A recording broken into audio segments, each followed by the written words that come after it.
Okay, so we've actually changed to a different part of the house. This is an old front veranda, and it appears to have been oiled previously.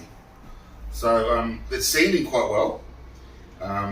The process with the tools we've got available is I've gone around the edge with the spin sander.